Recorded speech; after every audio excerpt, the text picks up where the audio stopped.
Well, hello all, Game Methuselah. I don't know whether you guys have heard, but our Enlightened beta version is indeed up.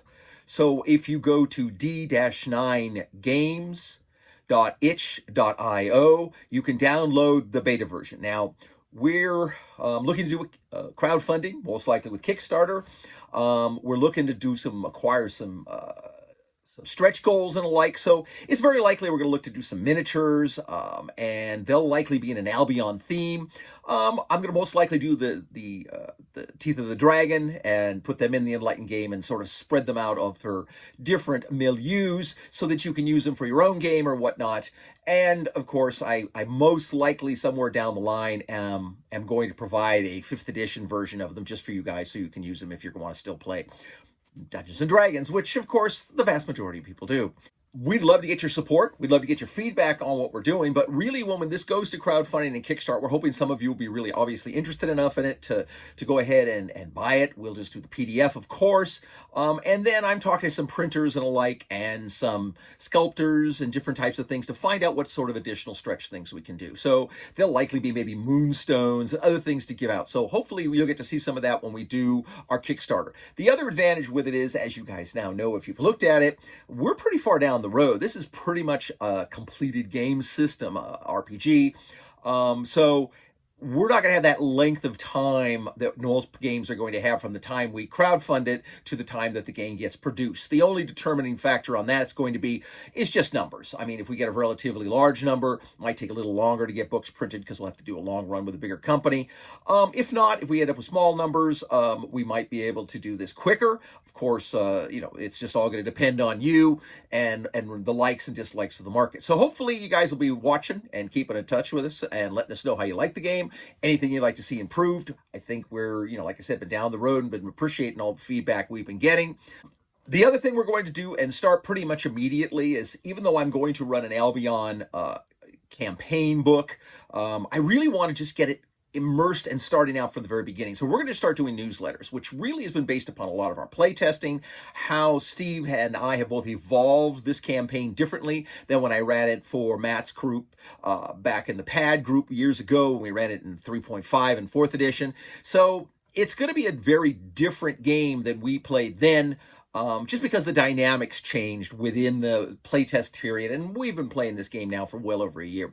So I hope you'll enjoy it. I hope you guys will start taking a look at the newsletter and following along, and we'll just start to put out things, how to make magical items, how to make monsters and stuff, so you guys can just immerse yourself right into producing your own gaming at that point in the Albion campaign.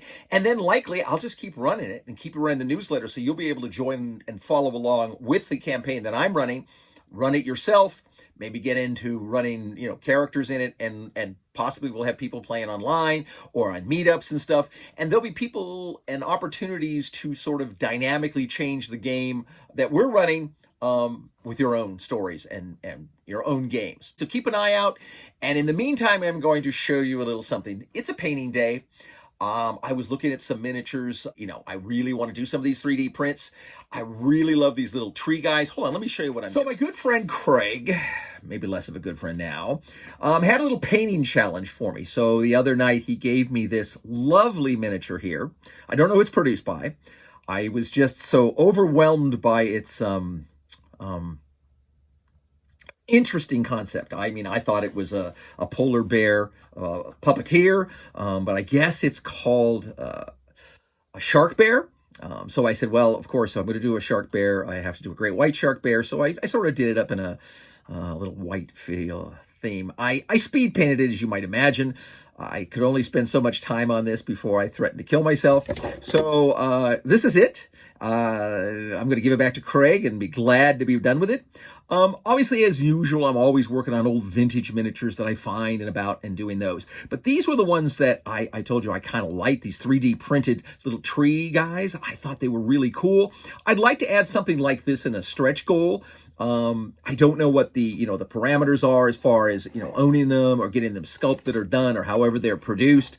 I don't wish to use the wrong terminology, but I'm sure I am. But I love these little guys. I thought they were very hip. I'm looking forward to throwing a quick coat of paint on them, and they'll be in one of my upcoming playtests here. But I want to do things like that in the stretch goal, provide you with different things, maybe some elves, even though I think most people should have lots of access to elves, but maybe more things like Fomorians, because the Fomorians being everything from little goblinoid type creatures all the way up to titans and giants of various types. I think it would be interesting to provide minis like that. Tougher to get sculpted since, of course, the visionary on that is not so dramatic, but I think we'll get there. Normally, I use a lot of trolls. I have some figures that were done by smaller companies that are sort of interesting, and I've used those sort of as sort of semi-man size warrior types. And you'll see more of that, and maybe we'll get some stuff sculpted that would be our unique own pieces, and we can add them in as either stretch gold or aftermarket type items, and we'll see how that flows. So just keep an eye on us. Again, we're available right now to download the beta at d9-games.itch.io. I'll post it up at the end of the video, and you guys can jump on and tell me what you think. Get started playing, and if you can maybe start supporting us on the little newsletter, I think we'll be popping up stuff and just start giving you all kinds of things, monster creations and alike. Should be fun either way, and I think the expectation is that we'll be doing this within the next couple months, so I'm excited and looking forward to it. Truthfully, I'm terrified, but that's just because it's my baby, and you know how it is. You're always, frightened how your children are going to do. So until we have a chance to talk again, fight me devils, fight, for I hate peace, and game on.